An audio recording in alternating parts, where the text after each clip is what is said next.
We'll call the meeting to order. We all stand for the Pledge of Allegiance.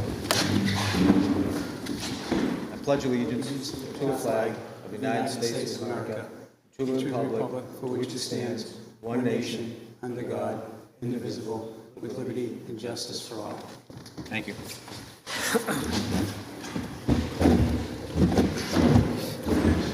Consideration of the minutes of the December 12th meeting. I'll entertain a motion. I will make a motion to accept the minutes. I'll make a motion to accept the minutes as written. Seconded. All in favor? Aye. January 12th also, or January 9th rather. Oh, yeah, and also we need to accept the minutes for the January 9th meeting. I'll also make a motion to accept them as prepared. Second. All in favor? Aye. Activity reports. Yep, I can start right up. So incidence cases year-to-date 2025, so the month of January, we're up 38.46% with 54.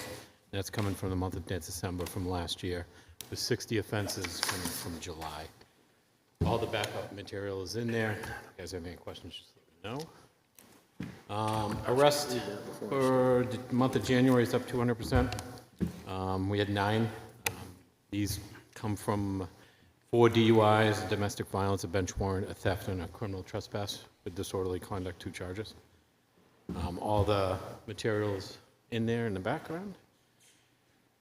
Traffic stops for the month of January, it's up 43.24%, 106 stops, 5 tickets given out. That's 4.72% chance of getting a citation last month.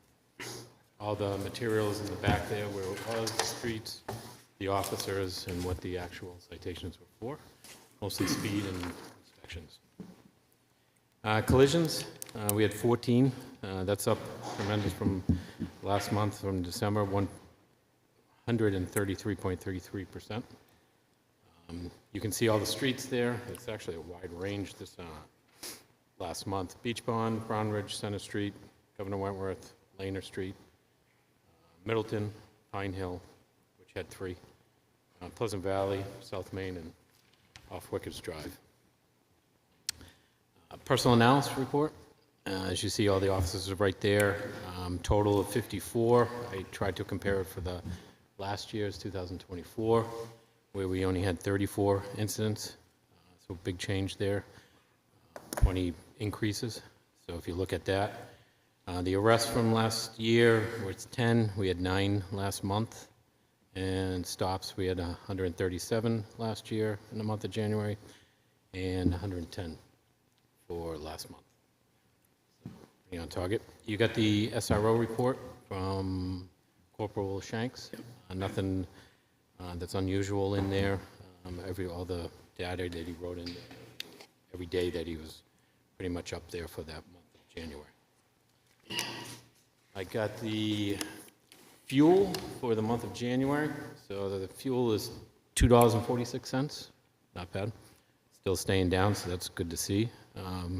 We used 562 gallons, which comes out to $1,381.60 last month. And that's all I got. Nice.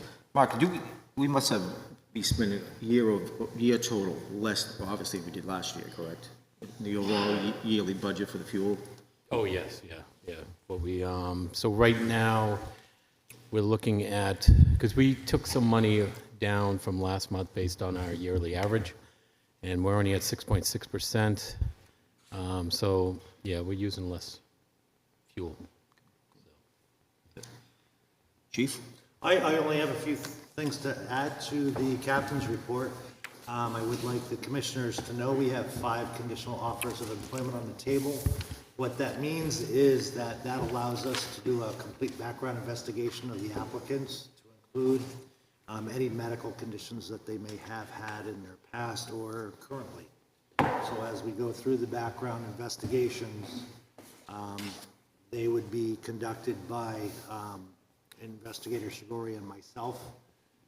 We've both been through the schooling for background investigations. Also, you should be aware that we had conversation about this, and through an agreement with the The union, the collective bargaining unit, the dispatch supervisor position is now out of the union. The union contract is now in the warrant articles. The bigger thing for that contract, as far as we're concerned, is that we're finally punching the starting pay up. It makes the starting pay a lot more comparable to other agencies. It gives us a good fight with the other agencies to show off what else we have, and we're not getting stuck at that starting pay. So you're aware, the starting pay was right around 23 per hour, which was quite low. It is now up around the 28 mark, and that puts us in league with the other agencies around the Lakes region and most of this part of the state. Any questions on that so far? The, excuse me, the 5 conditional offers, if those background checks all come through in a positive manner, and they come to the commission, they pass the interview process, that'll fill our ranks. As we discussed maybe a couple of meetings ago, what we're doing is the background. Once the background is completed and they've completed all the pieces of that background and that conditional offer, which includes a completed and successful physical, then they would be having an interview with the commission and myself for the executive interview or the final piece of the puzzle. If that's acceptable to the commission and you offer them their employment, yes, it does. We have 5 spots. There are 5 conditionals. We're not stopping there, however. We will be building an eligibility list as well. We know how it is out there. So we're always going to have people that we can call on and check and see if they're still wanting to do police work in Wolfeboro. So we're going to continue to work on getting a list of folks in the wings as well. Does that answer your question? Yes, the other piece of that was, I apologize, I forgot what it was. We can come back. Yeah, Let me move gears to the building. Phase 3, remember we talked about 3 phases. Phase 3 is now beginning. The beginning of phase 3 is actually gutting what you all remember where the police and fire used to be. It was split half and half, as you can see it from the roadway. That brick building is now pretty much empty. We took a tour through it. It's down to the bare walls, and walls on the exterior, not the interior. The public entrance is by assistance only, and what that means is, looking at the building, if you look at the doorway that would open up into the space just past or behind the old, let the dispatcher know what's going on, what you need, they will have somebody come down and join you at the door and take you to where you need to be.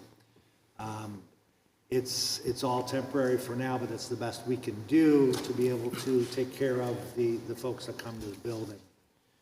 We've also kind of fit or retrofitted another section of the building that's done for the public to come in, sit down with an officer and make a report to the officer so that they can do so and not be in front of everybody else when they're doing it, and give them a little bit of privacy when they're discussing whatever they need to with the officer. The town is covered. All shifts are being covered. The officers are tired. They're working their tail off. I am giving them my biggest pat on the back. These folks are showing up for calls. They're doing 110%. I can't ask any more of these officers. They're amazing.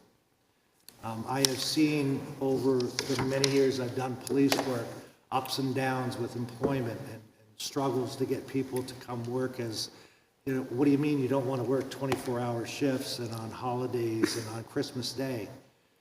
Look at all the money that we pay you to do this.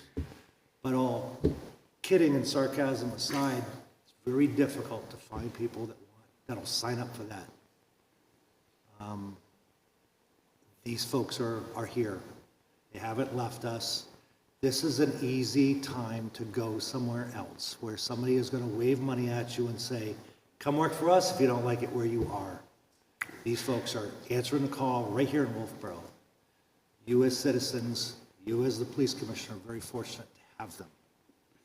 They are working a lot of overtime. Back in the day, when you all were on the job, I imagine, we remember signing up for overtime. Every chance we got, we wanted that money.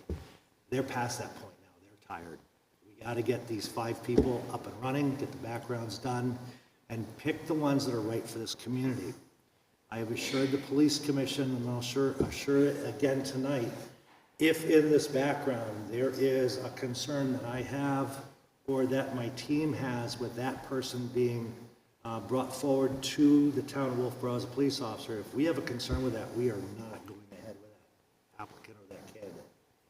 It's too important that we have the right folks in town representing us and taking care of the folks that come here and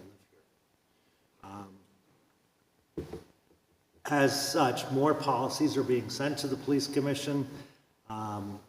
Andy has been working with all of you. I know I've been watching the emails go back and forth in electronic approvals of these policies so that the townspeople are aware, or those that are watching anywhere in the world actually, you will have the opportunity to see what we're doing soon. We're trying to work Power DMS into the public domain so that all but the stuff that's confidential by law will be available to you. That's going to include not only policies and procedures, but it will also include special orders of the day, some training materials that we're allowed to release to the public, and some protocols that come down from the state of New Hampshire, the Attorney General's office, these sorts of things that are approved for public consumption.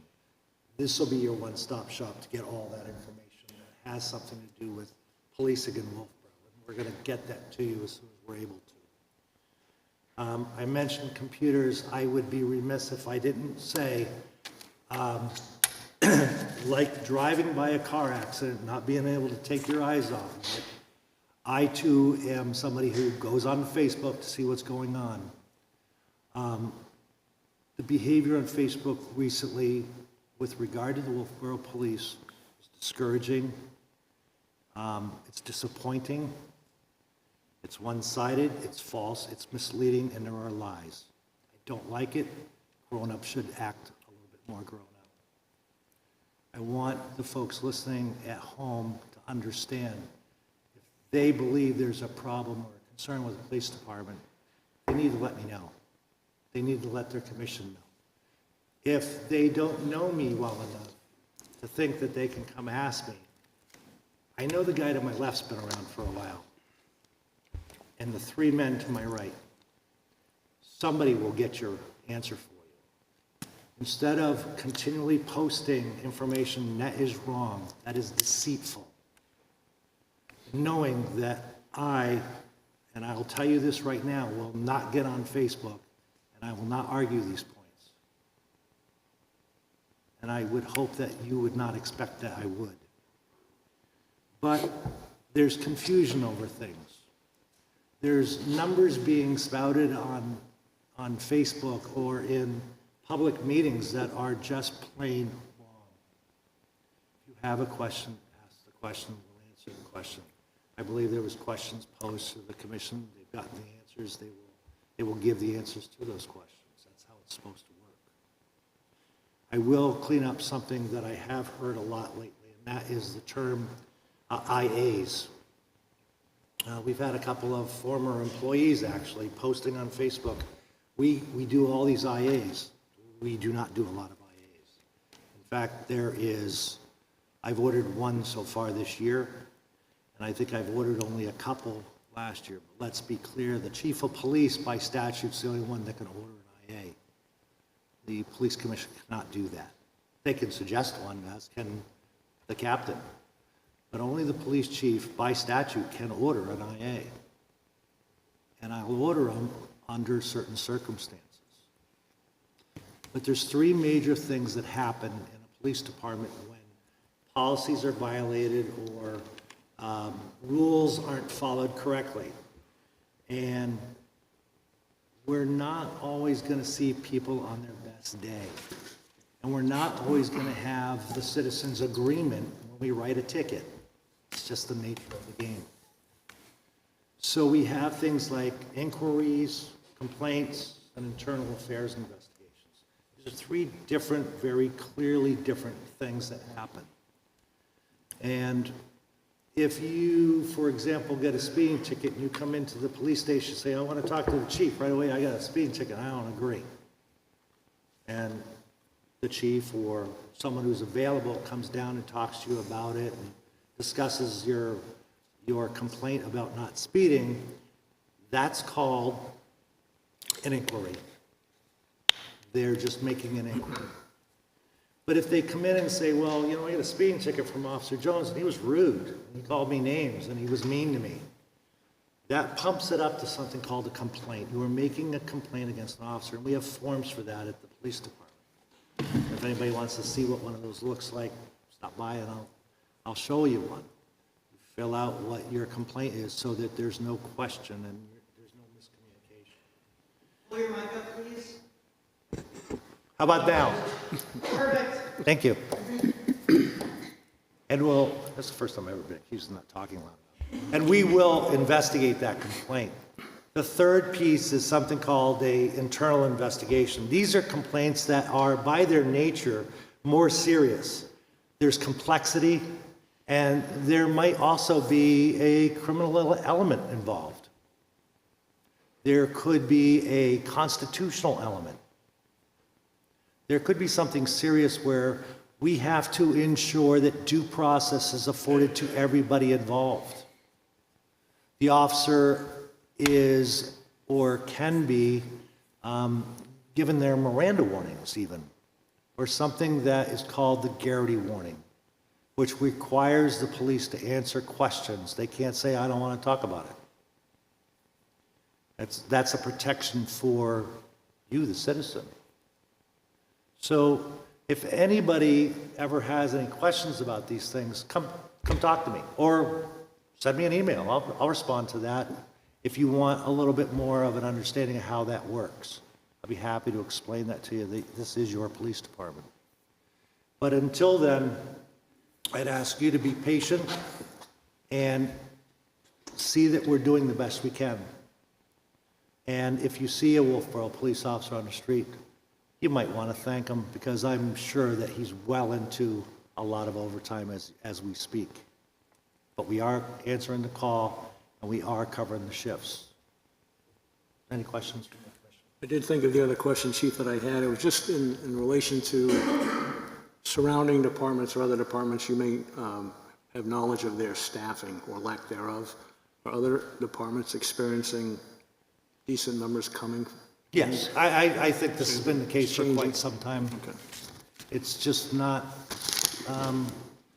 we're just not in a time over the past few years where everybody's been flush with police. I can remember probably 30 years ago, 35 years ago, putting an advertisement for a police officer in a small town and getting 50 applicants. And that's just not happening. That's just not happening anywhere. Thank you. And if I could touch on that briefly, Chief, on the hiring situation, I should mention that, you know, we've been really concerned about that, and as every agency has in the state of New Hampshire and across the country, really. And, you know, very recently I had a discussion with a really good friend of mine who's a chief of police in a town in Rockingham County, good-sized agency. And when I told him that, you know, we put out 5 conditional offers, he was shocked. He said, where did you get those people? Where'd they come from? He would love to have 5 people in the pipeline. The only agency I could find that told me I'm full, I'm 100% full, you know, in the offices that I need, is the town of Epping. I could not find one other. So, in my opinion, you know, why is that happening all of a sudden? Why are we getting applicants? And, you know, at that speed. And I'm pretty convinced that, you know, being in law enforcement for 30 years, word gets out. And I think when you look at this agency, and, you know, we have strong management at the top, We're moving towards accreditation.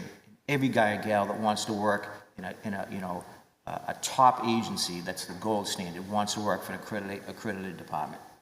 And so people know we're heading towards that, and we expect to be accredited in the not too distant future.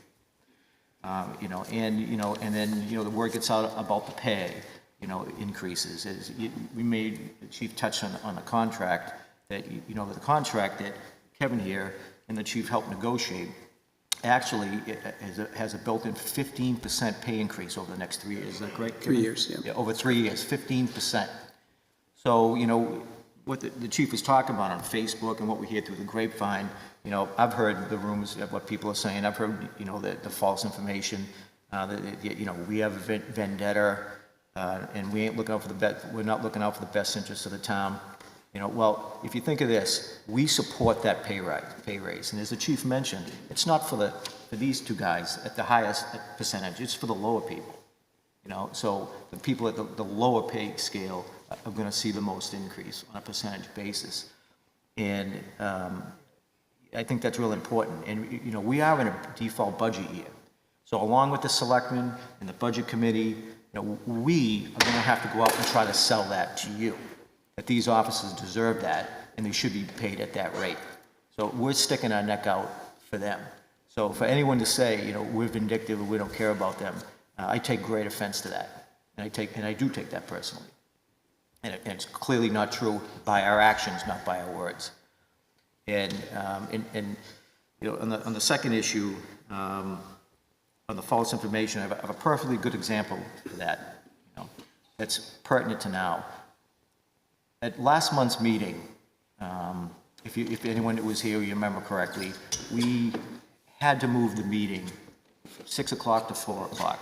And the reason for that was the budget committee asked us to come in for a revisit on an issue. So naturally, we wanted to be there, the command staff wanted to be there.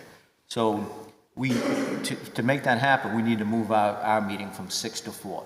We put out a notice, a 24-hour notice, and Sherry was good enough to put out by law, and what's that? Yep, and everyone's notified of that. So, I was actually at the track at Brewster yesterday morning, and someone who, has a great career in aviation, said to me, geez, what's up with the police commission changing the meeting? It's all over Facebook. They did it in an untruthful way. So no one would know and no one would show up or people would miss the meeting. I was taken aback by that. And that is blatantly false and not true and made me very upset. I'm hoping that, I'll echo what the chief said, that people need to come to us and ask us questions, before they take anything that they get off of Facebook. I can't speak for everyone else, but I can speak for myself. I had a Facebook account a long, long time ago. It's been closed for years. I don't go on it. I don't read it. I just feel like it's totally irresponsible to govern in any way via Facebook. I just refuse to do it. In reference to IAs, the chief talked about internal investigations, and that was one of the things that came out. Someone actually spoke right here last week when he was asking questions and spoke at the deliberative session about that we do an exorbitant amount of IAs, way more than a town this size should, that it costs the town tens of thousands of dollars. And that is completely false. And if you think of this, we don't create IAs. IAs come to us by the nature of our positions, to the chief. And so everybody knows, we just don't, and what this person said was, we do too many.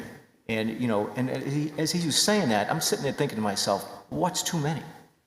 There's no too many. It's whatever it is. If 10 people come into the police department tomorrow and see the captain and the chief and allege an officer committed some kind of misconduct, then it's 10 IAs that are completed. It's not his choice. It's not his choice, and certainly not our choice. And we'd rather not have that happen. But these things are well thought out. And there's a reason behind everything we do. And, in this particular agency, we have a policy on IAs. And I'd like to read it to you briefly. And And it says this, that it shall be the policy of the Wolford Police Department to welcome constructive criticism, complaints, or praise from the public regarding the members of the department or its procedures. The department will make information available to the public on procedures to follow in registering complaints against or commend the department of its employees through brochures, signs, information on the department's website. The department will investigate all complaints of alleged member misconduct, to include anonymous complaints, to determine whether the allegations are valid or invalid and to take appropriate action. The department vows to keep complainants informed of the process of the investigation to ensure that the public's confidence in its police department is followed through. And to follow up on that, state law, so everyone is clear here and at home, state law dictates that we do just that. It's not just that we want to do it. We're mandated to do it, specifically our RSA 106L20. And what that says is state law mandating that each law enforcement agency shall conduct a valid investigation of any complaint alleging that an officer has committed an act of misconduct. Shall any complaint. This law also orders that we, as a police agency, have a valid internal investigation program. We have to have that. And as you can see now, the number of complaints that we investigate is every complaint. So if anyone asks you, what do you know, how many do they investigate? It's every complaint. That's our duty, that's his duty, and that's what we're mandated to do by state statute. And we're going to continue to do it. And in reference to what the chief closed up on, thanking the officers that stayed, I'd like to just add a little bit to that. I had the privilege recently of writing a report on behalf of the commission for the town report that's about to be printed. And the last thing I did was I thanked the officers that are still here. And not only they are doing a terrific job, and they work through a tough time. When the top management of an agency is changed, and there's changes at the top, it does flow downhill. And it's important to note that these officers are willing to stay on, willing to work hard, and we really do appreciate that. And especially these officers know that as we transfer or transform into, working as an agency that's accredited, their job is going to become harder. It's going to become quite a bit harder. They're going to be asked to do more. They're going to be asked to do better every day. Not everyone can work for an accredited agency. Back in my day, there was just a handful, Dover, Nashua, a few others. And it was always a talk among officers, ooh, you want to go to Dover, you sure you want to do that? It's a tough place to work. They hold you accountable every day. It's the right, you learn the right way, and I think that's why a lot of officers are looking to come here now. So I commend the officers that stay. I echo that, Chief. That's really important. If, any of you see the officers that are here, and they saw this through, and it proves they are 100% committed, and we appreciate that. Anyone? I'm good. Kevin? Can we, Yeah. do him first? Oh, okay, yeah, sorry about that. So Board of Selectmen rep?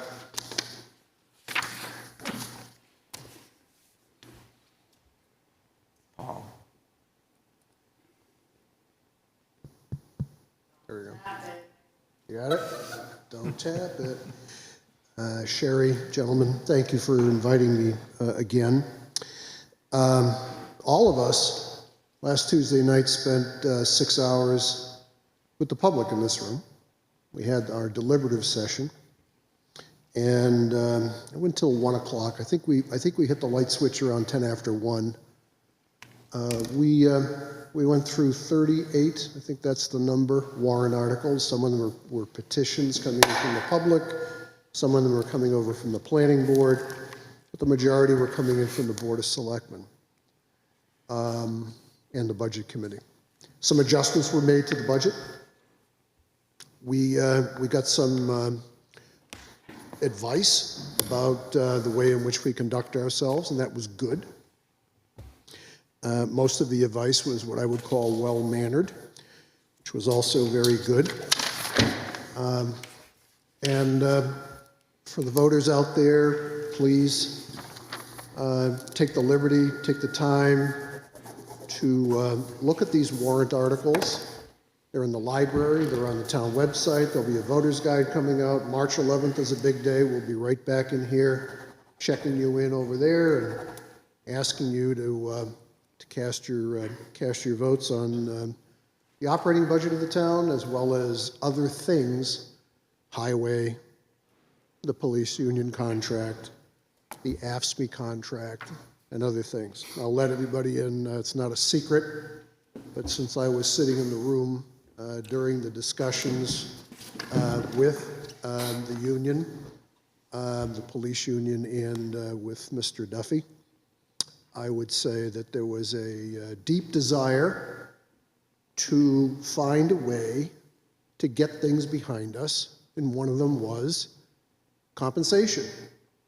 And I think whoever mentioned it, it was pointed out that entry-level compensation was my words, was a non-starter. We were doing the right thing for entry-level officers who wanted to come and spend a career here in the town. And I think we found a way to deal with that, fix it. I don't know if fix is the word. We dealt with it. And I think both parties in the conversation were pleased with that.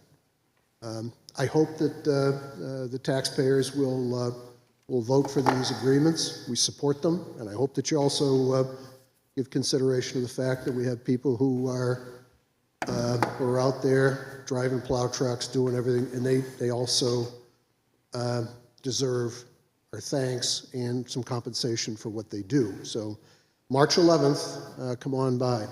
A week ago Wednesday, we got together as a select board, and we started looking at water and sewer rates. That is a beginning step, but please pay attention to that. We have a small sewer function. We have a modest water function, and those things are big, expensive assets, and they break, and you got to fix them. And the question then is, how do you make the investments? Who pays? How does that work? And it's not a trivial conversation, but I hope that the general public, the voting public, will help us out, because we're going to be thrashing about on that one next Wednesday night as well. A lot in front of us. Again, I think there's going to be a lot of stuff in the newspaper, but that's this time of the year, right? There's going to be a lot of hey, vote for me, hey, vote for this, hey, don't think about these things. And I just encourage all of us, and I think I heard that here, is let's just keep it to the business at hand, and I think we'll do fine. If voters want to take the budget in a given direction, and that's the will of the people, that's what it is. But let's keep it to the point that we're, at least I believe, and I believe this seriously, we're all trying to do the right thing, and we may not win everybody's agreement, but that's the way things work. So with that, I'll park it there, and any questions I'd be glad to answer for you folks. Always, never a question. Thanks, Paul. Thank you very much. Thanks, Paul. I noticed Tom Bell, the representative from the Budget Committee, is not here tonight. I'm sure. Look forward to seeing him next week. I mean, next month. I'd like to make one point about the budget. At the deliberative session recently, the chairman of the Budget Committee said something really nice. He praised the agency, praised the chief, the commission, if you remember correctly, about that we've done everything we possibly can and everything the Budget Committee has asked for in reference to the budget. And we have. We turned in Chief Mark Barley, right? You want to just talk about that, about what they've asked for and what we delivered to the Budget Committee? Yeah, so we dive deep into certain areas of the budget, really salaries. So in the month of January, due to the salaries that we don't have with the current staffing, it was, what, $35,000? Right around there. Yeah, in that ballpark. I know we really dived in looking at the structure and the positions of our agency and realizing the 15th officer and the reason why we had that in the beginning due to the special assignment it was on. It wasn't a patrol shift, it was a special assignment with the state. We realized that's not in use anymore, and we decided to remove that from the budget, that position and that salary that came with it. And I think that was, We also eliminated a third administrative position. yes. Once upon a time, there was a belief that perhaps the agency had grown to a place where 3 administrators were needed. I don't believe that's the case, and I think I made a pretty good recommendation to you all to eliminate that and change that position to a patrol position, as we need folks out on the street, not necessarily on driving desks.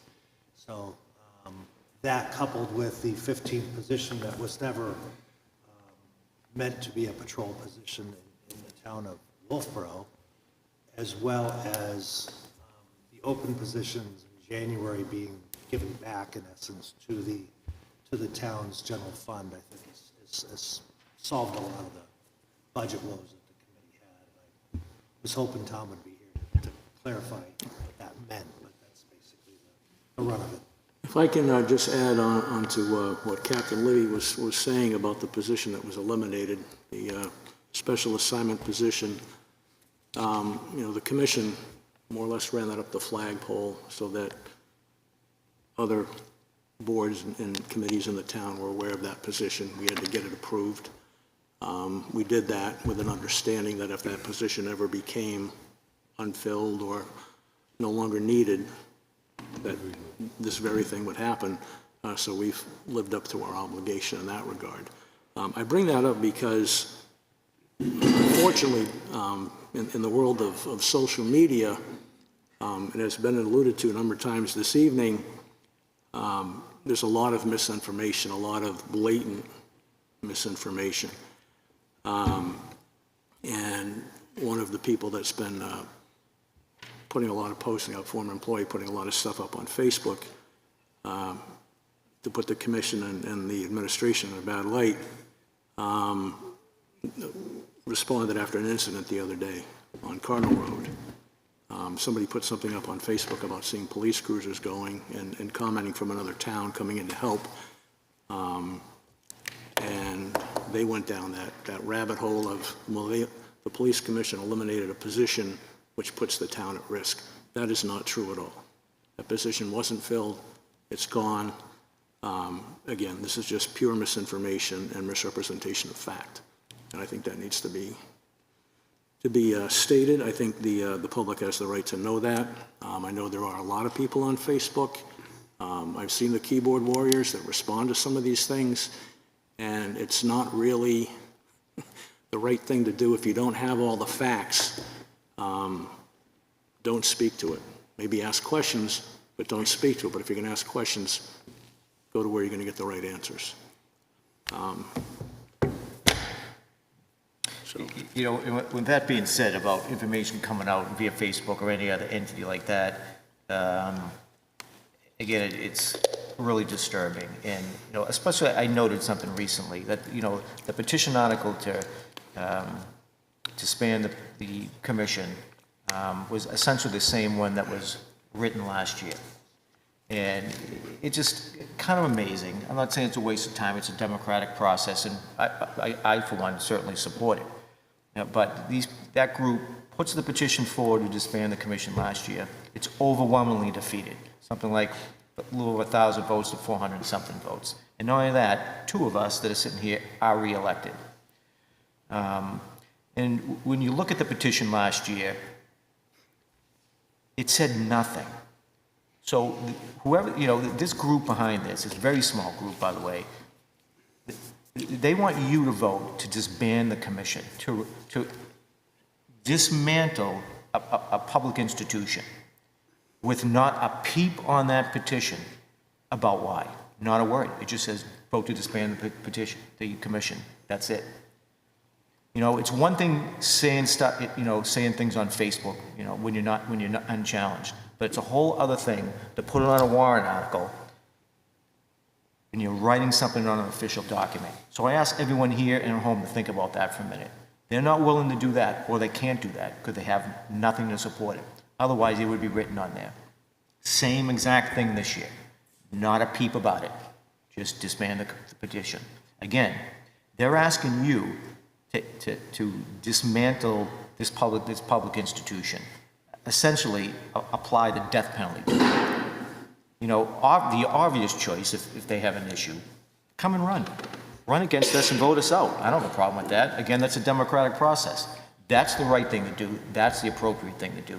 Unless they have something egregious, where clearly they don't. And we all know up here, they don't.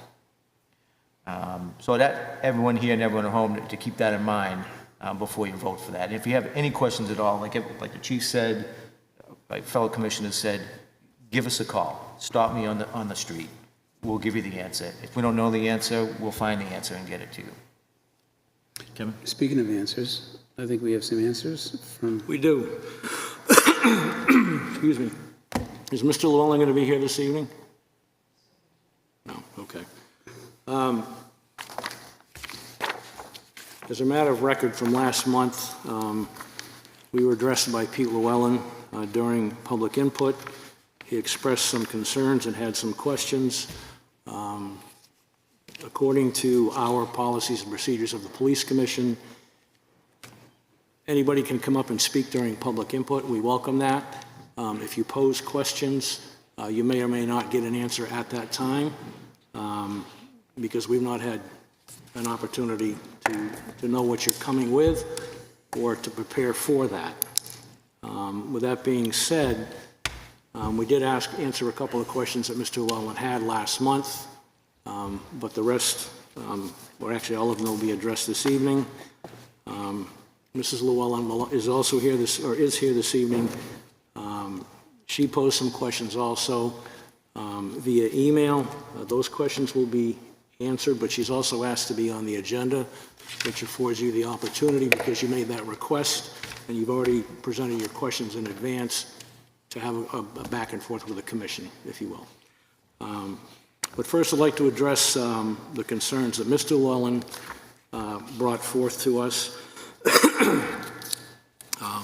The first reads, I believe that a majority of the police commission is not acting in the best interest of their constituents in the town of Wolfeboro, and that they may have an agenda.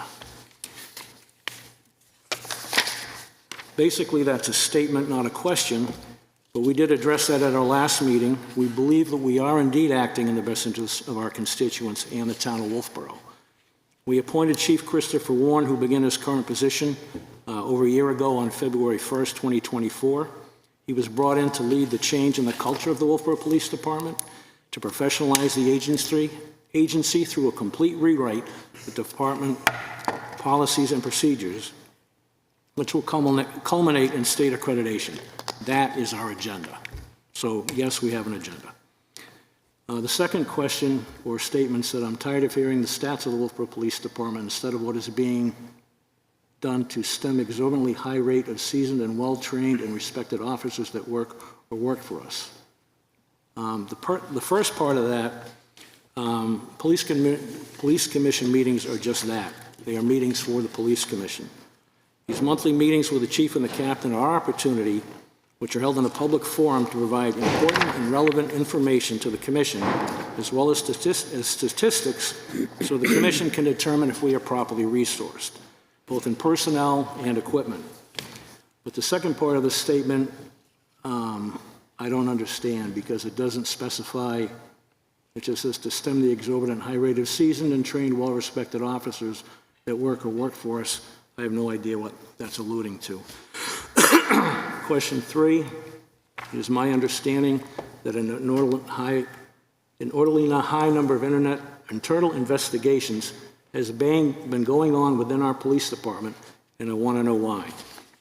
In the past 12 months, only one internal investigation has been initiated. One. Based on statements made in public at the January 15th Board of Selectmen's meeting, it was alleged that a police officer that police officer misconduct had occurred. That complaint was referred to Chief Warren, and the investigation is currently ongoing. No other information is available. Question 4, was one of those investigations done by Municipal Resources Incorporated at the request of the Police Commission, and was it actionable when completed? If so, what actions were taken? MRI conducted an inquiry based on a complaint received by the Police Commission. Due to the serious nature of the complaint, the Commission contacted Town Council. It was determined that the complaint should be looked at by an outside agency, and it was Town Council contracted with MRI to do the inquiry. The Police Commission did not contract with MRI. Once it was received by the Commission, the finished product, MRI's report, was provided to the state's Conduct Review Committee for review. On a side note, I'd like to address the statement that Mr. Olin made at the deliberative session.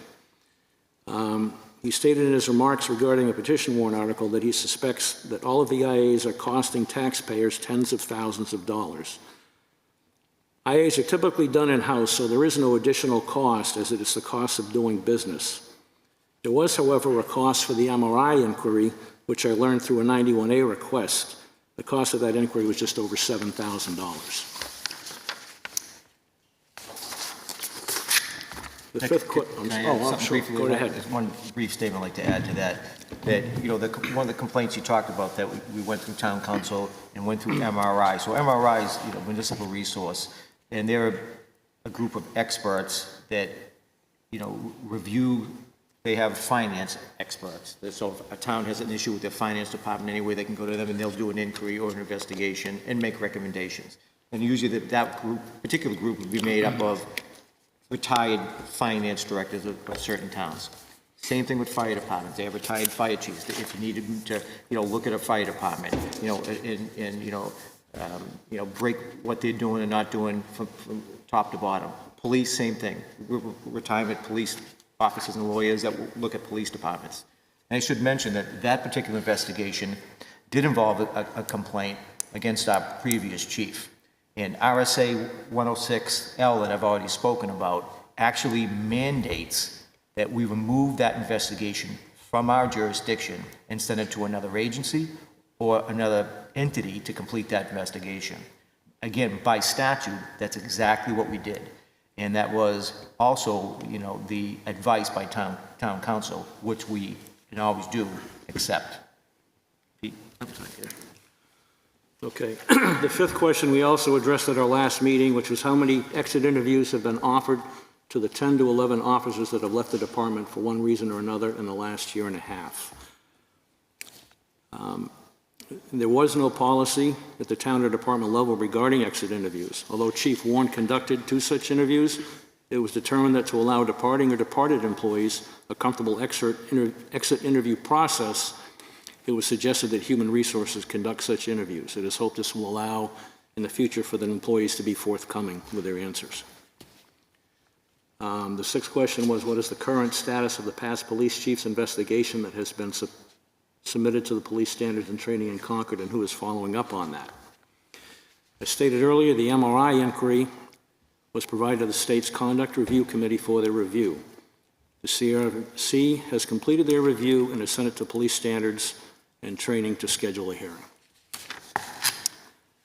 And the final one was, I've heard the commission refer to the past police chief and state that he retired. Isn't it true that he resigned from his job while being under duress? Chief Rondo submitted a letter of resignation. I do have a copy of it here if anybody would like to see it. And he subsequently filed for his retirement benefits. Was he under duress? Those are Mr. Wallen's words. There's no mention of that in his letter. He's been fully retired now since May of 2023 with full benefits. And that concludes Mr. Llewellyn's concerns and questions. Mrs. Llewellyn, I'd invite you to come up to the microphone if you'd like, and we can address yours.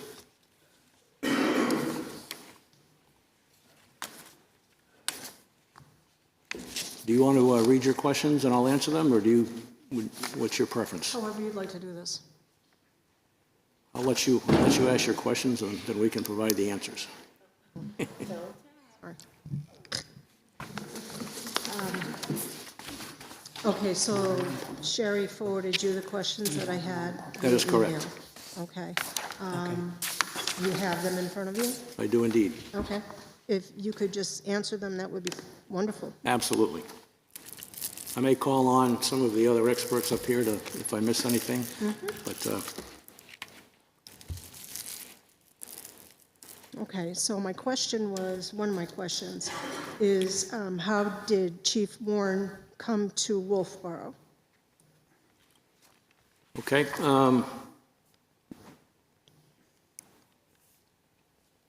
Rather than, I'm just going to have you read the whole question if you would, and then I'll answer those. Okay, It would just be easier, I think, that way. okay, and so I want to know how Chief Warren came to Wolfeboro, what job he was hired to do. Was this job posted to others?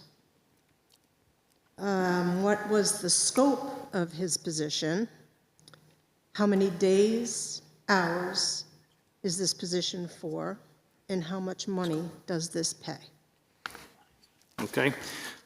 Chief Warren was recruited, if you will, by former Chief Rondeau and asked to be willing to come to Wolfeboro as a part-time investigator to do background checks, review reports, and review current policies for updating. It was not posted as it wasn't required to be. The position was for 24 hours a week, part-time, at $25.53 an hour, no benefits. The position was primarily remote unless Chief Warren was required to come in. The commission approved the hiring. Okay, Okay, touch on that for a minute. sure. Ma'am, I know you know, last year, this year, we are in a default budget. And when we find ourselves in that position, we're always looking a way to do more with less.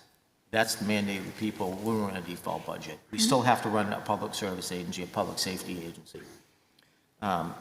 So, if we look at our, right now, we have, three part-time people, one sitting right here that handles the crossing duty guard duty for us. The chief, when he came on, he was brought on to do investigations, complex investigations, and also to prepare us as a certified accreditation manager that he is for accreditation. Most agencies hire a full-time person for that. It takes a year for that to happen. We know we couldn't afford that. No, we asked the taxpayers to assume that. At the time, the chief was also, teaching as an adjunct professor at Plymouth State, what he had been doing for 18 years. And also very recently, to expand on that a little bit, Andy Shigeri, who was the longtime chief of Wolfeboro, we just brought him on part-time. And his resume is every bit as amazing as the chief's. He was chief of police for years. He was past president of the New Hampshire Chiefs of Police Association. He also was accreditation manager. And not only that, he was just appointed by police standards and training to participate on what I believe is a 7-man or 7-person unit that is assigned the task of actually going to agencies that are asking to become accredited and completing a complete agency autopsy to see if they actually can meet that gold standard. He's one of the people they asked to do that.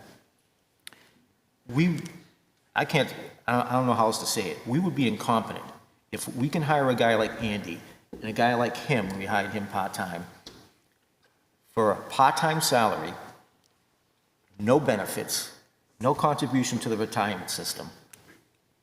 It's a heck of a deal for the taxpayers, and it's a heck of a deal for this agency. And, that's one of the things, we're fiduciaries for you. We're fiduciaries for the people in this town. We're obligated to look and do things like that. So I'll defend that to the end of the earth. It is absolutely the right thing to do on both those occasions. And if we can find a third person, we'll do it. That is that qualified, that can do that. So I hope that helps answer your questions. It will, but I do have a little sidebar. Sure. So what investigations, you made note that there were a lot, big investigations. Well, someone like Chris could, certainly handle any, there wasn't any at the time. But that's why he was brought on. Right, we envision that, we do have complex investigations. We have financial crimes in town periodically. We do have, sometimes have, as the chief says, not internal investigations, but inquiries. It's hard to ask a full-time person on the department to do those, because they know these people. But someone that's a little bit detached, such as someone in his position on a part-time basis, is in a much clearer position than doing that, especially with someone that has been formally trained and I believe is certified in, doing investigations such like that. So it's just the appropriate thing to do.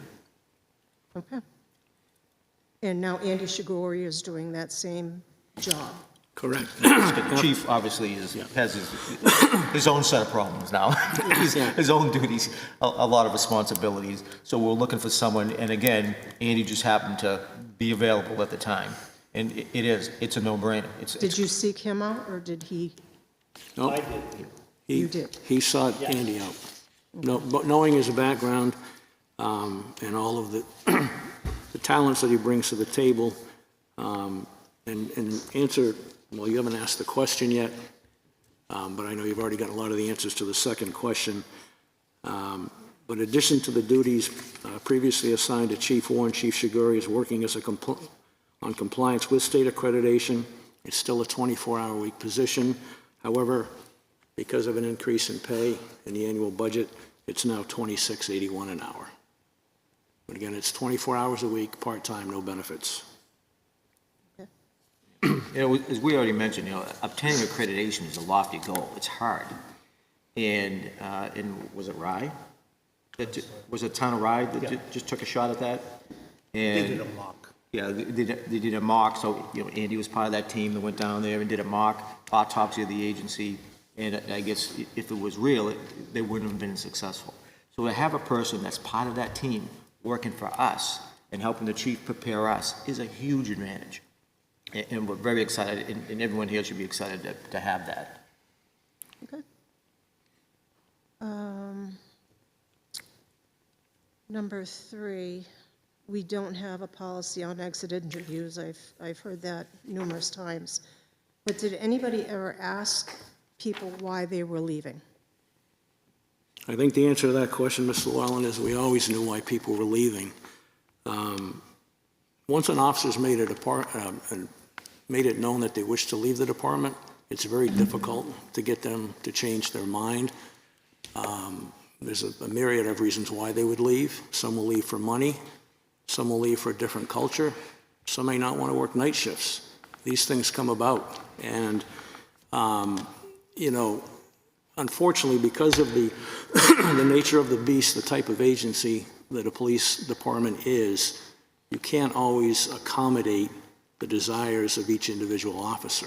If this person, for example, if I'm an officer in Wolfeboro and I don't like this gentleman here, but I say, you know what, I'm not going to deal with him, I'm going to go to another agency. And the chief comes to me and said, what can I do to keep you here? Well, I want you to get rid of him. He can't do that, So there's a lot, there's a lot there. I can assure you that we do know when people leave why they're leaving. Yes. Yeah, but it is something we have addressed, and we realize it's something, in fact, I believe the chief spearheaded the creation of that policy. And the chief has said before, and he's absolutely correct, I believe he's correct 100%, that to be ethical, he shouldn't be doing the exit interviews. But what if someone has something negative they want to say about him, and maybe they're uncomfortable to say that? That's a human resource role. So with human resources in this town, here in this building downstairs, they should have a policy in that they should be completing exit interviews for all employees of the town, including that of the police. So that's what we was spearheaded. I believe that's headed in that direction. Is that correct, Chief? It is. Yeah, and that's the right thing to do. And can I ask you a question, Chief? Sure. Did you tell people that if they didn't or they weren't happy with the police department, that you would write them a nice letter of recommendation? It's a little out of context. I believe the statement you're looking for is the one I gave at my first department meeting when I explained that policies and procedures would be enforced. It's been my experience that some people don't like to follow rules and regulations. And I suggested that if anybody in that room was amongst those folks that don't like to follow rules, Okay. I would be certainly happy to help them along the way to another agency that would allow that behavior. I don't. Okay. Captain, when were you promoted? 2007. January 2nd, to be exact. Hi. And I want to know how many people have left the department since Dean Rondo became chief? Under Chief Rondo's watch, 5 employees left. One left to take a school resource officer position in a neighboring town. 2 retired, one of which was your husband. One went to New Hampshire State Police, and one left after not receiving a promotion they thought that they should have gotten. Okay. So that was in year, Well, it was over Or- a I'm period of sorry. time, but you asked during Chief okay. All right, Rondo's but time. since then, how many have we lost? How many total from then till now? One second, I got papers everywhere.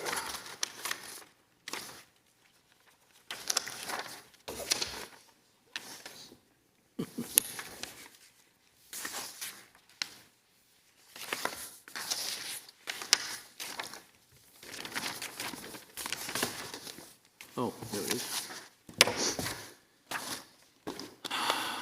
So we've had 1, 2, 3, 4, 5, 6, 8. 8 total? And that's with 5 under Dean? No, That's that's in not, addition to? that's an addition. Under different chiefs, different people have left. Okay. Okay. And I had a question about the Tesla donation, because that seemed to be a little controversial as to how it happened, how it came about. Things were, I don't know, kind of Well, I can hushed. speak to that with a great I would love that. degree of knowledge, seeing how I was the one that presented the opportunity to the Board of Selectmen. In fact, the donation was presented and accepted by the board, as is required. As far as shrouded in controversy, could you be a little bit more specific? I mean, Well, again, I'm not a big Facebook person, but I did see things on there, and, I mean, you've stated that there are there's a lot of misinformation. Sometimes there's some truth in there, too. But the Tesla was through you. all right, I'll give you the Reader's Digest abbreviated version of it, and I'll just give you the facts. A local family, known to me, came to me and said, we want to make a donation to the town. Specifically, we would like to donate a car to the police department. We would, however, like to remain anonymous. We don't want people banging on our doors, and I got that. And, if it was you and your husband that had come to me and said, we want to make a donation, but we don't want anybody to know, I would have done the same thing I did for this family, and that was to wait or to push back against letting the public know who made that donation until it was determined it had to be that way. Unfortunately, sometimes people try to do good things, and out of that, bad things happen. And what I mean by that is, once the donation became known that there was a donation coming, then there were a few people that went down the rabbit hole, the conspiracy rabbit hole. One of the comments, as you alluded to, that, or you may not have seen it on Facebook, was that family may be able to expect professional courtesy from the police department if they get stopped or anything like that. Well, if nobody knows who it is, nobody's going to get any special treatment, right? But at the end of the day, what ended up happening was I received a call from the town manager, and he said, town attorney has said that it's best to give up the name of the donor. So I provided the name of the trust that gave the money. As far as anything controversial, I mean, as far as the donation itself, that was straightforward. The Board of Selectmen accepted it. The purchase was made following town policy. Everything has been done as it should be. it was unfortunate that somebody from another town started that whole dialogue, if you will, and a few other people that like to stir the pot chimed in. But I'm, Was that car specifically earmarked for one person? when we brought it in at first, we had hoped it would be a detective car. At least that's what the chief wanted at the time. The detective did not want to use the car. So then it was given to the captain to use. So he had it until Chief Warren came, and now the chief is using that car, and Mark's back into an Explorer Cruiser. You're using that? No, Chief Warren is, Chief is? yeah. You Mark take had it been. back and forth to your house? Chief Chase actually took it when he. Oh, yeah, came Chief here. Chase had it also. Chief Chase. Yeah. Okay. All right. Yeah, and I should make, if I may, there's reasons for that, that the vehicle, because of its nature being battery-powered, for a lot of reasons, it's just not set up to be a patrol car. That has a lot of stresses put on it, as we know, for a lot of reasons.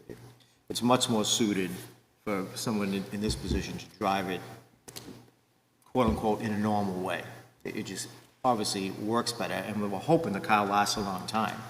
And, you know, it's important, and it was a free car, it's cost-effective. And if the chief's using it, he's not using one of the gas-powered patrol cars. It's in where it should be.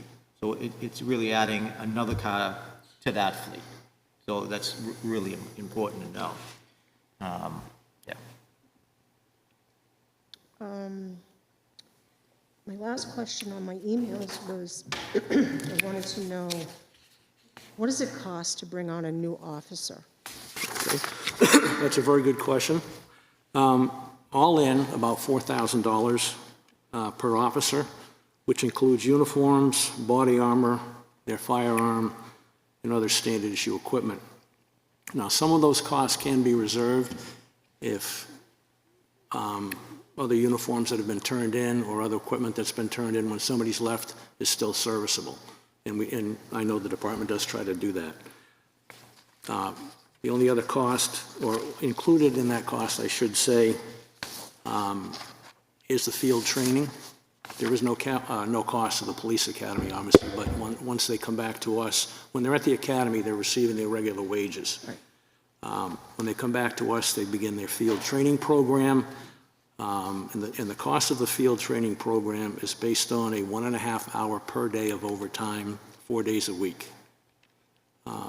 And field training lasts anywhere from 8 to 12 weeks, depending upon how quickly the new officer completes training to the satisfaction of the department. The 4,000 does not include that? Or It does. It does. It does not? The $4,000 that we talked about? Not the overtime. Not the overtime, okay. That's separate. That's That separate. stays within our budget of what we expended for that year. You know, but like, if I may, like everything else, you know, everything has a silver lining. It is a coin flips up on both sides. Yeah, it does cost to bring on a new officer, but, you know, maybe Mark, I'll put you on the spot to see if you have all this information. What's a starting hourly salary of an officer? Do we know? Right now, we just moved it, well, was 23 and change. Our recent hires are 26 and change. They're gonna be- 2681. So it's 2681? And they're going to, hopefully, if everything gets passed, they'll move up to 28 and change. So if you take that and by 40 What hours. would be the hourly 52 rate weeks. of a patrol officer that's at the top of the pay scale? I would actually have to look at that, because we don't have somebody at the top of the pay scale. Safe to say it's quite a bit more. Yeah, it's high 30s. Okay. Yeah. So it's, you know, there's always a silver lining that you're going to Right. have a person on the road, especially when we're in a default budget for quite a long period of time, at a lot less money. Right. You said that there were 5 conditional offers out there. Are any of them certified? No. So we're starting from scratch on all of them? Yes. Okay. Do they have to make some sort of a commitment financially? Yes. They do. They signed a training contract. Okay, so we can recoup money if they don't, They leave on within- their side, not on your side. So if, you know, they can't pass the background, I mean, obviously, there's not a lot involved. But if they get through the police academy and then come to us and say, oh, I don't want to do this, we will recoup money from them? That would be up to the commission and the selectmen. That is the intent, yes. It's a They do three-year have a training contract. It's a three-year contract that if, for example, to your point, if they don't live up to their end, they're on the hook for that money, and they have to reimburse the department. If it's an officer, we'll say, for example, that has maybe not performed as well as expected, and both the department and the officer, you know, they may decide to just part ways amicably because they don't, you know, rather than add insult to injury, just let them go type of thing. Because we've had a few people that have gone through the academy that haven't materialized into police officers, so I'm just wondering how much money we're putting out there and not getting any results. Yeah. As the chief mentioned earlier, unfortunately, that happens. We can't compromise. We won't compromise. If, you know, we send someone to the academy and, you know, the academy, the term, I guess, is, you know, they can't make it through the academy, or they have difficulty making it through the academy, and the academy reports to the chief that, you know, this person's struggling and maybe isn't right for the business, obviously they can, you know, be dismissed. I mean, unfortunately, that's necessary. And, you know, it's really tough to make it through this business. So, you know, that's not unusual. And the last time I checked, and if, you know, someone like myself, or, you know, Kevin, or your husband, you know, it's very difficult to make it to retirement in this business, in this state. I think the average is 25%. So 25% of officers that get hired full-time actually make it to retirement. They get hurt, they go on disability, they leave, they quit, they go on another business. You know, there's some kind of legal issue why they have to leave. There's a million different reasons. So it's tough. It's tough to keep these people. And to have someone actually stay at an agency and complete their service, which is, you know, until they have their time in and they have their age, it's roughly 1 in 4. I think to another one of your points, Mrs. Llewellyn, that you just made, we did have a candidate, if you will, an officer, go through the academy successfully and come to work here, and then decide that this wasn't for him. And I think the administration and my fellow commissioners will agree that it's better to find out that that person's not cut out than to have them out there and have something go wrong, whether either it's putting other officers' lives at risk, more importantly, putting the public at risk. So the fact that that person... From like interviews, and I know because you guys have panels and you go through all these... Right, with the psych things. evaluation, with the oral interviews and all that, you try to extract as much information as possible to determine that this person is suitable for the position. But there's always that X factor. And if it doesn't come out, then it may come out later. And it happens to all agencies. You know, we can do the best hiring process, and the good agencies pretty much do that. Their hiring process looks at all sorts of facets to make sure that they hedge their bet, so that the person that they're taking for the community, for the agency, is going to be the right fit and is going to stand the test of time. But it doesn't happen. We're human. I know. And things happen. Things happen. So. Yeah, and often these are young kids we're talking about, young guys and young gals. And, you know, back when I was hiring people in the agency I worked at, and even now when we're involved in the hiring process, I'm super concerned that they understand the nature of this business. Someone that's 23, 24 years old, 22 years old. I'm super concerned that, you know, do they know the risks? Do they, you know, I was talking to someone today about Mike Maloney, the Greenland chief that was shot and killed in the line of duty a week before his retirement, you know, back in 09 or so. And, you know, I went to the academy with Mike. He was a close friend, you know, and it gave me some comfort to know Mike Maloney clearly understood the risk. There's no question he did. He was in the business a long time. He was a seasoned guy. He understood the risk. But with, you know, with someone at this age, I've tried everything and it hadn't worked. I would actually go, and we still do to some extent, even the role here, where if they have a girlfriend or boyfriend, we go and ask them. You know, hey, does your boyfriend or girlfriend understand the risk? If they have parents, go to the parents. I always would do that. And say to the parents, hey, does Joey, you know, he's really young. Does he understand the risk? And, you know, I'd feel better if his mom would say, I think he does, or his dad said that. You know, so we do the best we can, and it's very thorough. And it sounds like you know this. You know, we've actually asked members of the public, you know, a couple of them are sitting here tonight, to join us, you know, in the participation of the hiring process. It's good to get other perspectives. But, you know, for the most part, we can only go by what these folks tell us. And it's just not unusual. And we would never, ever ask a person to stay when they tell us they're not up to it. It happens a lot. And I know 3 people off the top of my head that one was a trooper and 2 were municipal officers that they went to the academy, got on the force, and within 30 days walked into the commander or the chief's office, one was mine, and said, I just can't do it. I'm scared out there. It's just not for me. And we would never ask him to work. It's just unfair to him, and it's unfair to everybody in this room. I wanted to ask, you said MRI does the internal investigation, so it gets turned over to them? They can do them, yeah. They can do it? Yeah. So the chief is the one that initiates it? No, actually, on something like that, well, it's a team process, but town council, technically, like in this last case I think you're referring to, town council actually hired MRI on the town's behalf. You know, that a lot of times it's their recommendation.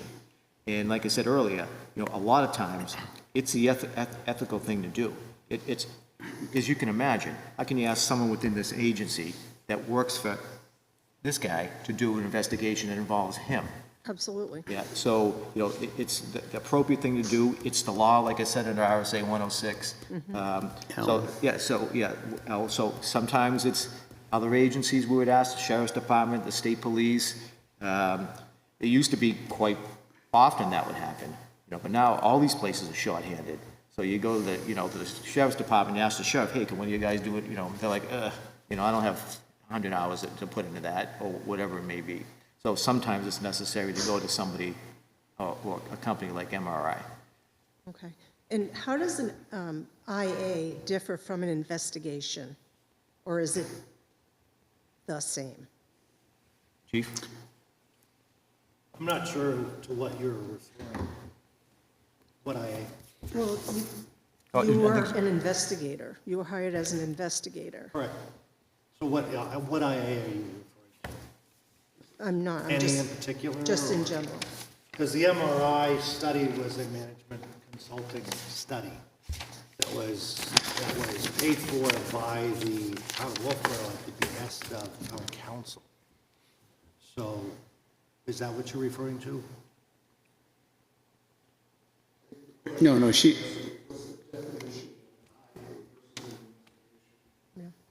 Yeah, and I think the chief did mention earlier that we have different levels of, Right, Right. Yeah. the 3 levels. What I have written down here, just to help me out with my notes, are complaints that are more serious by their nature. I think I discussed that we want to ensure that the seriousness of the event that's being investigated, both the officer and anybody else involved in that complaint, their due process rights are protected, and that any excessive force complaints, criminal conduct, civil rights violations, any libelous actions perhaps, or serious violations of Wolfeboro Police Department general policies are dealt with. Okay. So if you have problems within the department, who would initiate an investigation or an IA? As it stands now, the executive officer is the one who would do that. I would direct that to occur as the chief law enforcement officer of the town. Okay. Okay. I did want to point out one thing, Mr. Coop. The votes for the last commissioner amendment was not that big of a difference. It was less than 300 votes to the difference because I don't have the numbers, but I did see them. Pat Waterman provided them to me, so. As you did for me, and I guess it's a matter of opinion, that, you know, so you're talking 300 votes out of 1,400 votes. It's in my opinion, It wasn't. it's significant. It was many more than that, but that's a different point. It doesn't matter. The one thing I did want to ask is, this will be my last question because I'm just eating up way too much time here. There's no rush. Yeah. I wanted to know, and this is directed at you, Mr. Wood. You had said that there were cancerous members within the department and they had to be gotten rid of. Are those people gone?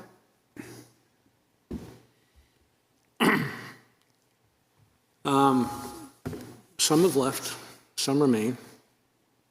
Voluntarily? What do you mean? Did they leave on their own or Yes. were they forced out? Nobody's been forced out. Nobody's been terminated. Okay. Nobody's been forced off this department. So you still have cancerous people working at the PD?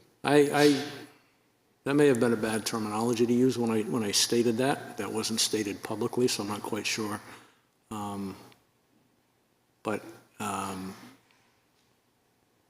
You know, for example, you ask why people leave, and sometimes, you know, they leave because of toxicity within the ranks. And there's no room for toxic people in an agency like this.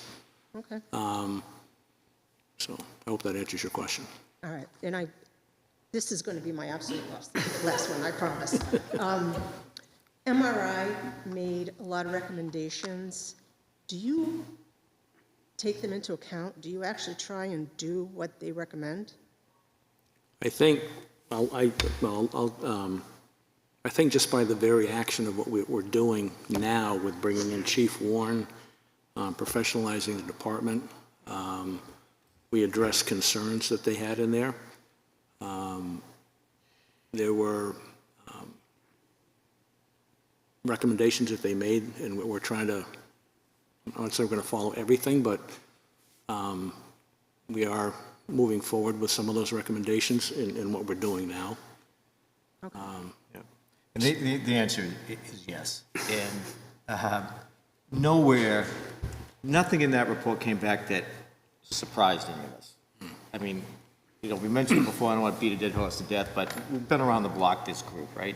Way over 100 years sitting here, many years at the command level, prosecutors, you know, bachelor's degrees, advanced degrees. We've been around the block. So nothing there surprised us. But, you know, recently, you know, during this process, there's been a lot of accusations that we've talked a lot about tonight, a lot on Facebook, you know, unsupported, dishonest accusations. And one of them was, again, that we have an agenda. And you know, so to me, what a great time to do an independent investigation. No one could say that the team at MRI that completed this investigation has an agenda against anyone on this agency. No one can say they have a vendetta against anybody on this agency. Therefore, was it surprising? No. You know, are we gonna, you know, there were all things that we knew we had to change at the culture of this department anyway. It's crystal clear. And you know, there's two ways to doing that. You know, one way, you know, is to clean house completely. That'd be the fastest way to do it. There's no way we're gonna do that. We're not willing to do that. We don't want to do that. You know, we want people to stay, as the chief mentioned, we want them to follow the rules and regulations and do the job that they sworn to do. They took an oath to do the job a certain way. That's all we expect. And the second way to do it, you know, that we're certain of is through accreditation. It's so important, and I would mention it a lot, but this accreditation, again, we're going to create the gold standard for the people in this town, that they're going to know, no good old boy network, zero oh, someone, we're gonna do an investigation here in this officer, I'm gonna treat him or her different than this officer. There is a strict set of policies. And so everyone's crystal clear. Not only when we prepare for accreditation, that we have to show we have every policy that they expect, that meets or exceeds industry standards. We get to show that we actually enforce those policies. And when audits are done in the future, to show compliance for accreditation, we have to show that every step of the way. So it's a long, well-thought-out process that protects this town a million ways from Sunday. In the future, if I have a question, do I have to present it and then wait a month to get the answer, or can I go directly to somebody? Absolutely. Of course you can. Reach out to either one of us or the command staff. And if you reach out to one and don't get an answer, reach out to the other one, but let the other one know that you didn't get an answer. Okay. Great. Thank you. You're welcome.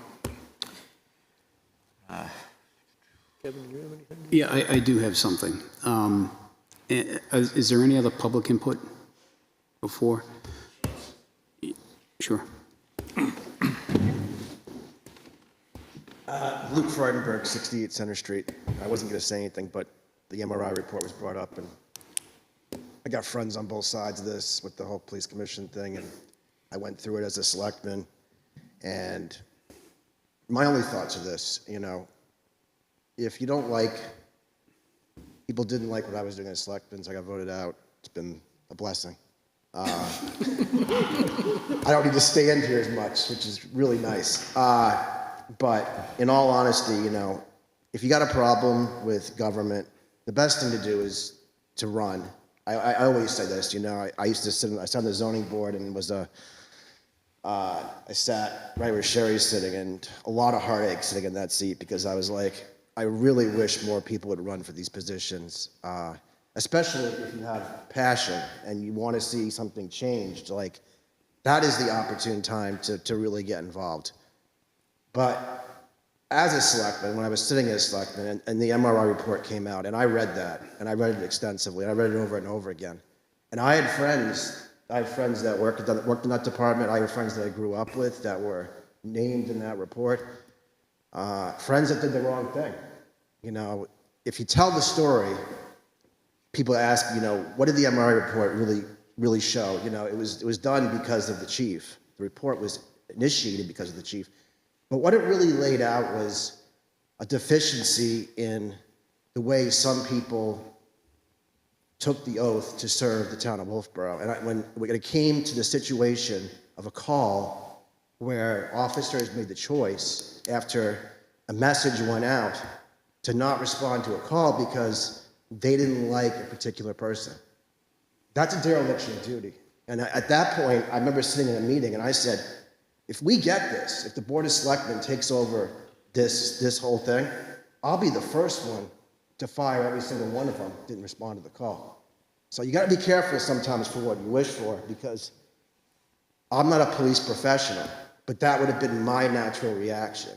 These people up here and the people that are interested in serving and wanting to serve, they have a responsibility when it comes to decisions like that. So, I know there's a lot of chatter, as the chief said, and there's a lot of chatter out online, but just remember what you're doing by potentially getting rid of the commission. And also, if you got a problem with the way things are run or a particular person that sits on a board, run against them. And it's a great opportunity. It's a small town. I know every single person sitting here, so it's a great opportunity to get out there, voice your opinion, be involved, be part of the process, good or bad. Try to do your best, and that's really what we do. So this guy beat me.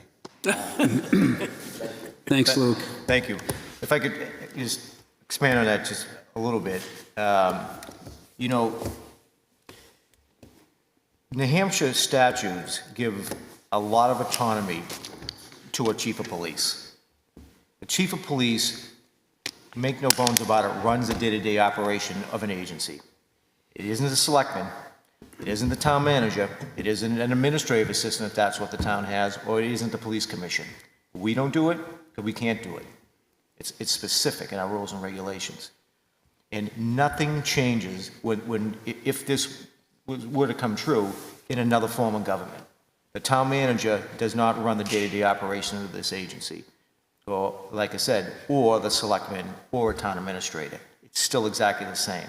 The ultimate authority on someone that runs the agency, the day-to-day operations of the agency, is that guy right there. And that's it. All right.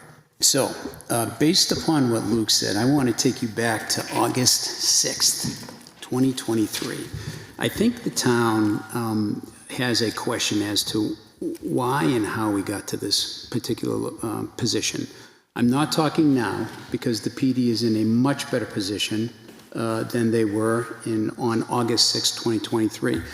But I want to kind of show you or kind of just convey to you a metric that you can use with respect to that situation. And the situation I'm talking about is the Spruce Road incident. So I got to set it up though, all right? And I know we're at an hour and a half into this meeting, but I am going to make it quick. In my early training as an officer for the U.S. Army, there was a leadership concept that went mission, men, and me. Obviously, men is indicative of all genders. But essentially, as a leader in the U.S. Army, you measure your priorities based upon those three facets, right? So the mission always comes first. The mission of Wolfeboro Police Department always comes first. And then as a leader within that organization, you take care of your personnel, meaning they have the proper training, they're properly equipped, and you also are looking out for their health and welfare. And what I mean by that is you want to limit those administrative interferences so when that police officer comes on duty that particular day, they're free and they're clear and they can go out and they can do the job that they're supposed to do. And then, arguably, if you're taking care of those two priorities in order, the last one will take care of itself. You will be rewarded as a leader through promotion, pay, whatever. When you take a look at that Spruce Road incident and you use the metric of mission, men, me to identify what happened, you have, at least initially, from the administrative side, okay? And this is, I'm going to tell you how from the top to the bottom, August 2022. Yeah. Okay, all right. Sorry about that. From the top, there was only one person that was on duty. Yeah, there was a midnight guy that was coming off, but there was only one person that was on duty on a Saturday in the middle of Wolfeboro, the middle of the summer in Wolfeboro, where the population increases threefold, at least, perhaps, maybe. You had one police officer on duty, arguably in the busiest time of this town. That's on the administration. The administration, for whatever reason, they could have been given leave, they could, sick, whatever. The issue is you didn't have proper staffing, number one, to begin with. So you have one officer that responds to an untimely. That's number one. Number two, again, on the administration, you had a police officer, a sergeant, who was on call, but he was on call from the Cape Cod. That's an issue on the administration. That officer isn't in the town and can't possibly respond to assist, but yet that person's on call. That's an issue, again, at the administrative level. And then you had the call that went out for support, and that call wasn't answered, as Luke alluded to, when he was up at the podium. That's an issue as well. That's an issue at the rank and file level. They are putting themselves before the mission. So you have the administration in this one call, from the top to the bottom. You had the administration putting the men before the mission twice, and then you had individuals within the organization who have a duty to respond to uphold the mission, who put themselves before the mission. We as taxpayers deserve more in this community than that type of law enforcement. We deserve more in this community than that type of law enforcement. That's an issue. That's a big issue. That's part and parcel to the issues that police department was dealing with at that time. Let's talk about culture real quickly. What is culture? Culture is behavior and values. And if you have acceptable behavior and you have recognized core values, you have a healthy organizational culture. Is the behavior that was exhibited that day acceptable? Obviously not. I met with one of these individuals. I met with an individual who left the PD within the last, let's say, year. And I asked that individual, had a coffee with him, I asked him, that individual, what are the core values of Wolfeboro Police Department? And he said, I have no effing idea. That's an issue.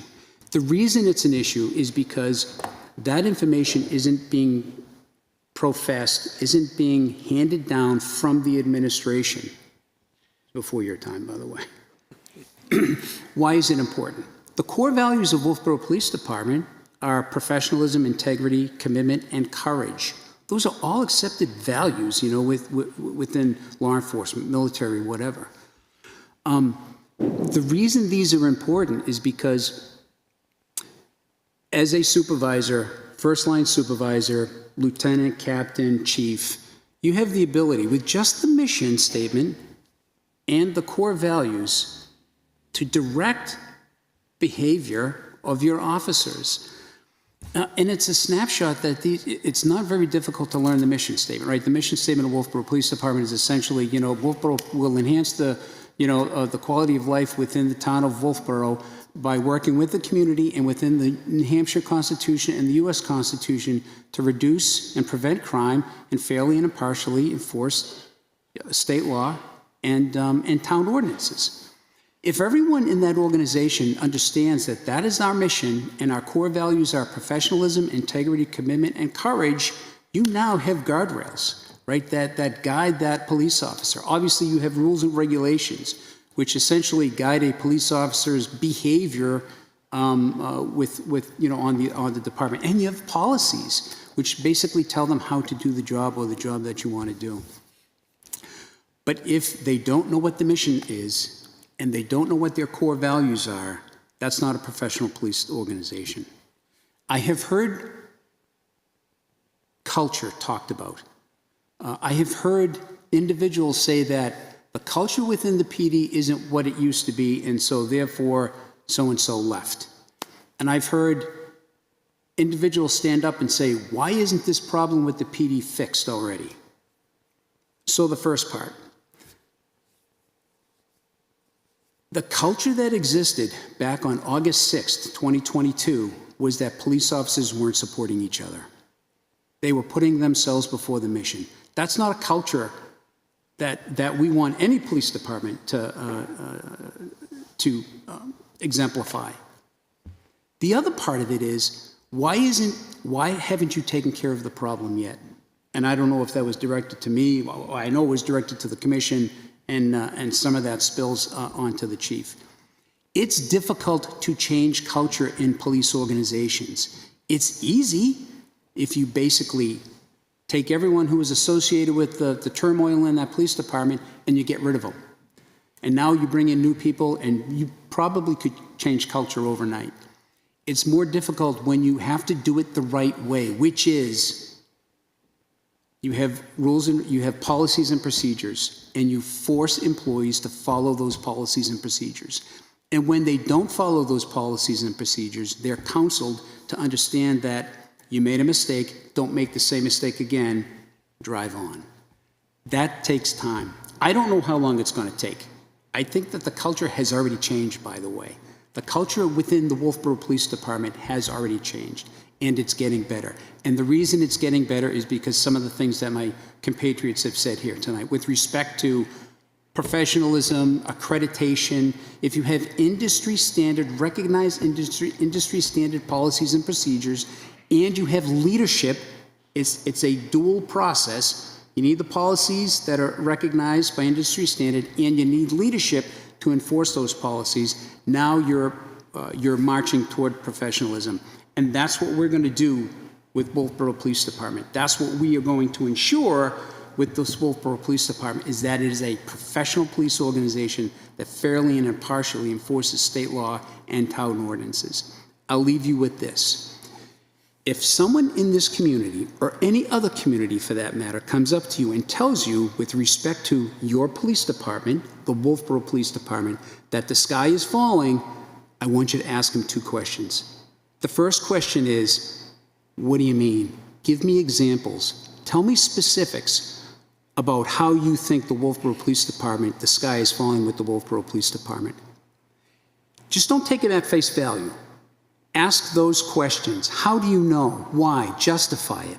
And then the second question I want you to ask that person is, what did you do to contribute to the sky is falling with Wolfeboro Police Department? If they're honest with you, at a minimum, you will raise an eyebrow. Thank you. Anything else? I'm all set. Captain, Chief? Any other public input? Thank everyone for coming. I'll attend a motion to adjourn. Oh, wait a minute, we I'm have a sorry. non-public. No, we don't have a non-public. Oh, we do not? Yeah, we don't have anything for non-public. Okay. So I will make a motion to adjourn then. I'll second. second it. All in favor? Well, actually, yeah, our next meeting will be, I think everyone's ready to go. Thursday, March 13th, 2025, at 6 p.m. here in the building. And with that, we'll be adjourned. Thank you. Thank you.